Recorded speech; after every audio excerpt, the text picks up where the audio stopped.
teme y'ijambo ry'Imana tubanze tuyisegura amashimwe. Hahaguruka umusore twari mu iteraniro Kicukiro aza imbere afata mikoro aravuga ngo ishimwe nshaka gushima uyu munsi ni ku cyumweru, ejo bundi kuwa gatanu nyuma ya saa sita Imana yampaye provisoire maze gukora inshuro 38. Ngewe nari nkoze kangahe? Inshuro 38. Yavuze igihe yahereye ashaka provisoire, avuga uturere yakoreyemo, avuga stade yagiyemo, avuga amafaranga yatanze. Mbwira Imana aho nicaye nti Imana ndi umunebwe nta mwete ngira, umbabarire. Ejo ndasubira gusaba kode ya kangahe? Ya gatatu. Kuwa mbere nasubiye gusaba kode ya gatatu, bampa mu kwa gatanu subirayo. Ngeze kuri machine nkora ikizamini maze kumetriza ku Muhima, ngeze kuri machine ndakora mbona ibintu byose mbyumva mbona ndabona 20, nkiritse ku manota gusoza ikizamini hiyandika 11 ku nshuro ya gatatu. Uwo munsi nahuye n'ibibazo ntazibagirwa. Naraje ngeze mu rugo nahuye n'isanganya rikomeye. Madamu yarambwiye ngo se sheri uvuye mu kizami kandi ntiye watsinze nimbuze rimwe. Arambwiye ati uri muzima, ariko nahuye n'ibibazo makagira Imana. Arambwira ngo nta kibazo ufite? Ntacyo. Umuntu w'umugabo wagiye mu ishuri ukiga ukamara ukwezi wiga Ikinyarwanda, abapolisi bakubona buri munsi ku Muhima, uba kuri televiziyo, uba kuri YouTube, uba kuri radio, abapolisi bose barakuzi, uye bakubona hariya wewe wumva nta soni ufite? Numva ibintu birakomeye. Kurya ko abagabo ko kwihagararaho romba nihagazeho mba namukanza. Ntabwo nta soni ugira. Wewe ntiwatwara imodoka wazagiye nawe ukajya gushaka provisoire. Ahitambwira ngo wansabiye kode, umva gashya. Ndagiye nasaba kode ebyiri nsabi yanjye niye ku munsi umwe. Ndaza muha kode bamuhaye, ahitambwira ngo nsabira mwarimu ibibazo mujya mwiga, bamwohereza soft kuri telefone. Akarara soma umunsi w'ikizami. Twembi turashorerana. Ni mwumve bitangaza. Twagiye ku Muhima kuri polisi, bamwicaza mu ruhande rwe banyicaza mu rwanjye. Ngeze imbere ya machine ndasenga, dore amasengesho nasenze. Nabwiye Imana nti Imana iyi ni inshuro yanjye ya 4. Inshuro nageze hano urazizi. Nazanye n'umugore. Niba unkunda undinde uyu mugore, umundinde. Numvaga natsinda ngatsindwa ntaraza kumukira. Nakoze ibibazo nkajya ndunguruka aho yicaye nkabona ari concentré kuri machine ndakora. Ngeze ku kibazo cya 18 ndabyibuka biri muri memoire yanjye, ndambika suri hasi senga isengesho riri mu buginga. Mbwira Imana nti Imana niba unkunda nawe atsindwe rimwe. Atsindwe rimwe menye ko ibintu nta mikino igibamo. Yo fata suri hirika ku cya 18 ngera ku cya 19. Ndavuga nti Imana unkura ahantu hankuye. Nkiritse ku manota gusoza hiyandika manota 11. Numva icyuya mu mugongo, numva icyuya mu birenge. Ndavuga nti ndanyura mwakagira Imana mwe.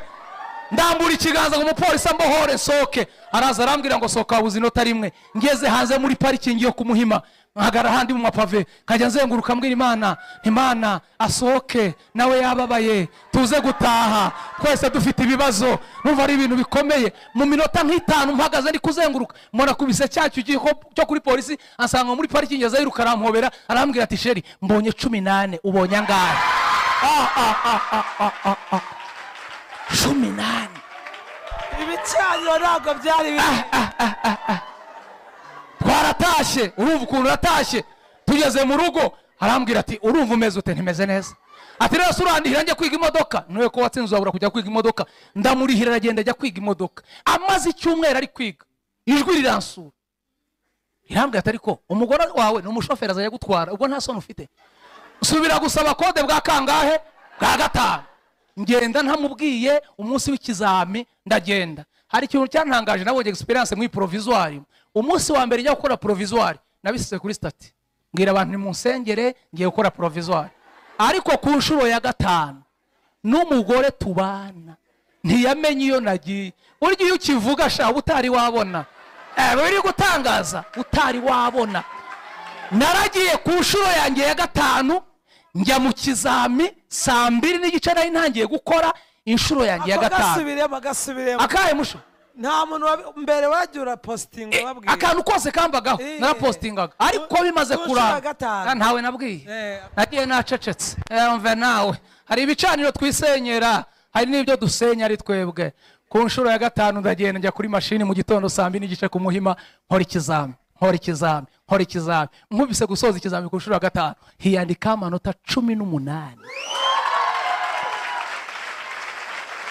turi kwimbaraga yitwa umwete, yitwa umuhati, yitwa kudacika intege. Ibintu Imana yavuganye natwe izabisohoza kubera ko itabeshye. Nimuvuge ngo amen cyane. Haleluya. Nimwumvere igitangaza. Naragiye ngeze mu rugo madame ari kwiga, nanjye niyumvamo kujya kwiga imodoka. Ndagenda njya kwiga imodoka. Nimuvuge ngo amen. Haleluya. Ndagenda njya kwiga imodoka. Ariko Imana ni nziza. Haleluya. Munyikirize. Haleluya.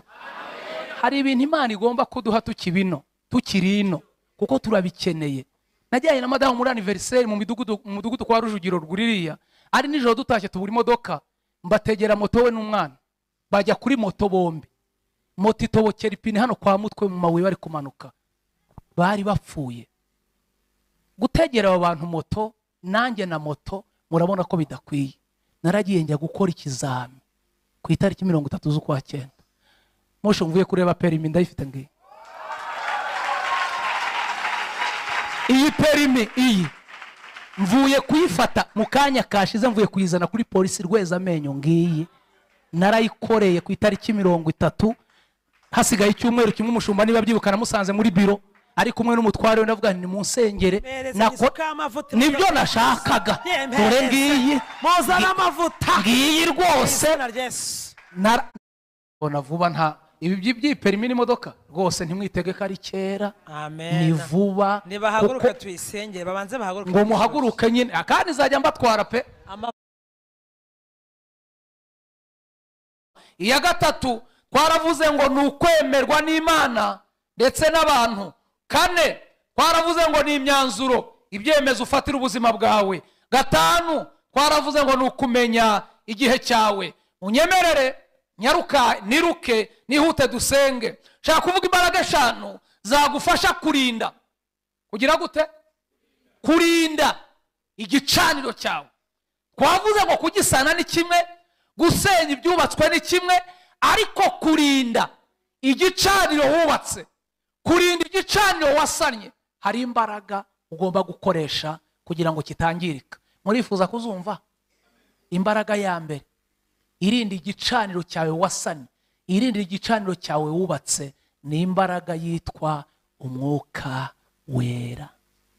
Iki Umwuka Wera niyo mbaraga izagufasha kurinda igicaniro cyawe. Yaba mwe muri hano, yaba nkurikiye bari kure, igihe cyose utari wahabwa imbaraga yitwa Umwuka Wera, igicaniro cyawe kugira ngo kizakomere bizagorana. Ibyakozwe n'intumwa ari mu 8 haravuga ngo icyakora muzahabwa Umwuka Wera, imbaraga irinda igicaniro wasanye, ni imbaraga yitwa Umwuka Wera. Umwuka Wera ni uzakubesha Kigali ntusambane hatuye abasambanyi. Umwuka Wera ni uzakubesha Kigali ntiwibe kandi ibyo kwibuhura nabyo. Umwuka Wera ni uzakubesha Kigali nturaguze kandi abandi baraguza. Urasabwa gutunga imbaraga yitwa iki? Umwuka Wera. Uyu Mwuka Wera agira imbuto. Iyo umuntu yamaze kumwakira ahabwa imbuto za Mwuka Wera. Ni 9 sinza kuzivuga. Harimo urukundo, harimo kwihangana, harimo ibyishimo, harimo kugira neza. Umuntu wakiriye Umwuka Wera nimuvuge ngo amen. Yera imbuto z'Umwuka Wera. Wa musomyi wacu ari hafi kanzinyuramo nirukanka. Umuntu wakiriye imbaraga yitwa Umwuka Wera yera imbuto z'Umwuka Wera. Nidurasomera Abagalatiya 5:22 kugera 23. Abagalatiya, urwandiko rw'Abagalatiya ibice 5 murongo 22 n'uwa 23. Imbaraga ya mbere ni Umwuka Wera. Umwuka Wera yera imbuto ni nyinshi, ariko uyu mwanditsi yavuze 9. Ninde wasomye? Ariko rero imbuto z'Umwuka, iya mbere ni urukundo, 2 gatatu ni amahoro, kane ni ukwihangana gatanu no kugira neza, gatandatu n'ingeso nziza karindwi no gukiranuka, umunani no kugwa neza, icyenda no kwirinda. rekeraho. Umwuka wera yera iki? Uburo dufite abantu bari hano batagira iyo mbuto ya mbere yitwa urukundo. Arya umufuka w'umuceri wenyine, ku cyumweru akaza hano ati beneda, ati Imana yarangaburiye, ati dutera haleluya. Ujye uzitera wenyine wagisambo we, urya wenyine. Umuntu ufite umwuka wera, iyo mikrofone uyigumane, umuntu ufite umwuka wera yera imbuto z'iki?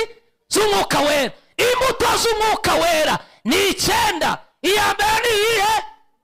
Niki? Urukundo. Ko mutavuga niki? Urukundo. Nubwo umuntu mwicaranye mwamutaziranye mutazanye, mumpindukira umubwire ngo urankunda, hasoni koko.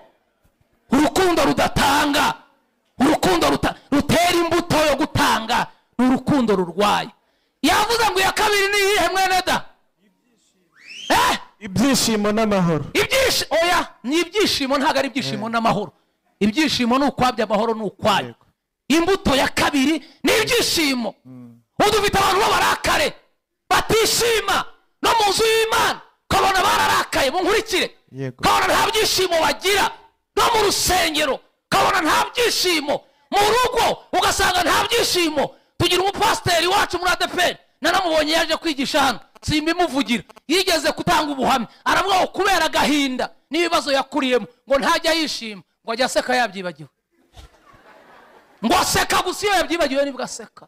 Ariko umuntu wuzuye umwuka wera agira imbuto ya kabiri yitwa iki? Ibyishimo. Yishima yahembwe, yishima atarahembwa, yishima agenda na moto, yishima agenda n'imodoka, yishima ataha muri etaje, yishima ataha mu cyahafi, yishima ibyishimo. Haleluya. Mu mpuguro Pawulo yahaye Abatesalonike mwari rwandiko twasomye ku murongo wa 16 yaravuze ngo mwishime iteka. Ni condition. Kwishima ni itegeko. Aho wishima bakuguriye igitenge, wishima baguhaye inkoko, wishima bagusongoreje inzara, ishima.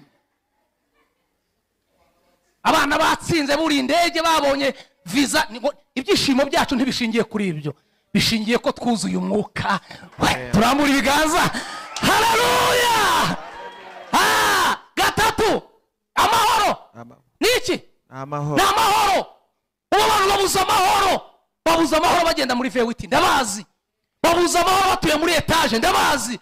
Babuza amahoro bahembwa 500, ndabazi. Ariko abantu bakiri umwuka wera, muri ibyo yaravuze ngo kuri ubu nyagira amahoro mu mutima, nyahawe na Yesu Umukiza. Yaravuze ngo temba nk'uruzi, abisi ntibayazi. Haleluya. Amahoro ni imbuto ya gatatu itangwa n'umwuka wera. Kandi niba hari ibintu bihenda ku isi, ni amahoro. Umutekano, amahoro arahenda ku isi. Amahoro, umutekano. Ariko abanyamwuka dufite umutekano, tujya dusinzira i Kigali nta nzu tugira, ariko dufite amahoro mwakagira Imana. Amahoro dufite abanyamwuka, dufite amahoro sha.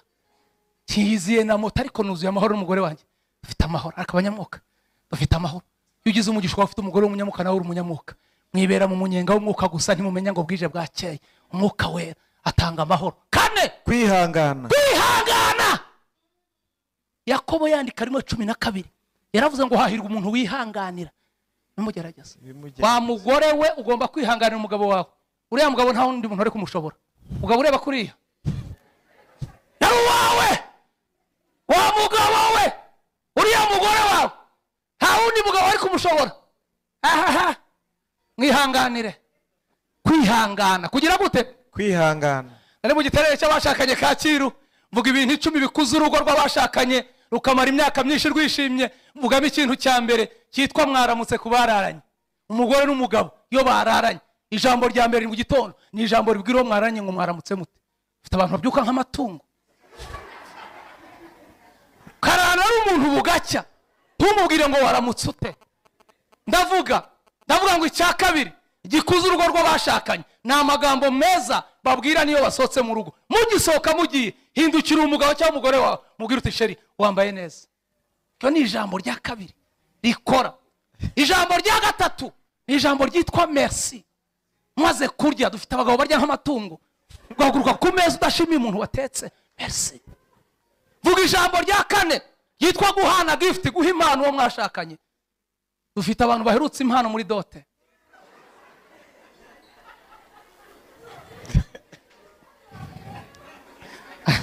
Akibitangaza biragwira mwakagira imana. Imbere yanjye hari yicaye umugore n'umugabo, umugore biramwanga, menya byaramukoze ku mutima ashaka nko guturika, ahita ahindukira umugabo, bari bicazanye abagore n'umugabo, izari couple zicaranye, umugore ahindukira umugabo atamubwira ati sheri ni wowe babwiye. Cyane kabisa kwihangana biramwanga, aravuga ati icyo kintu wowe babwiye. Vuga icya karindwi, umugore avuga ati nicyo ni wowe. Vuga icya munani, umugore ahaguruka mu iterana avuga ati bivuge bivuge.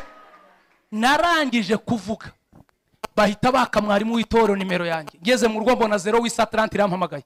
Umugabo aravuga ati dutwiye Kicukiro mu akarere mu Kagarama, watwigishe mu giterane cy'abashakanye bya bintu 10 bavuze uzaze kubitubwira mu rugo iwacu. Iko ntajya nigisha mu ngo, atutaje ubivuge wabahemutse cyane. Uzaboneka ryarahubwo numva afiteho imbaraga, nzaza kuwa mbere utaha ku cyumweru gikuriki saa 10 za nimugoroba muri nimero irampamagaye ya wa muntu ati ejo umuntu umushoferi azaze kugufata ryari. Numva rwarwo ntidunoroshye. Ejo saa 7 zabangezeho wambutse Maison de Jeunes uza mu cyahafi niho ntuye ku muhanda w'amabuye. Saa 7 ziburi 5 agiye kubona muri nimero irampamagaye, ndayitaba ati n'umuntu wohereje kuza kukureba, ngeze ku kiraro ntomoka gato ukizamuka gatoya urasanga mpagaze ku muhanda urahita umbona. Nasohotse mu rugo ngiye kubona muri imbere yanjye haturutse imodoka intera amatara, nzamura ikiganza irahagarara, bitamvuga nti ni ibiki navuze bitumye iyi modoka riza kundeba, ubu nzagaruka koko. Naragiye ngezeyo bakingura urupangu nyirango ni telecommande bakoresheje ko nagiye kubona mbona urugi rurijyanye. Ninjiye muri yanzu muri salo, ngezemo sangamo intebe zikoze mu buryo bwa fime, ngiye kwicara manza gukora ngo numve ko gikomeye.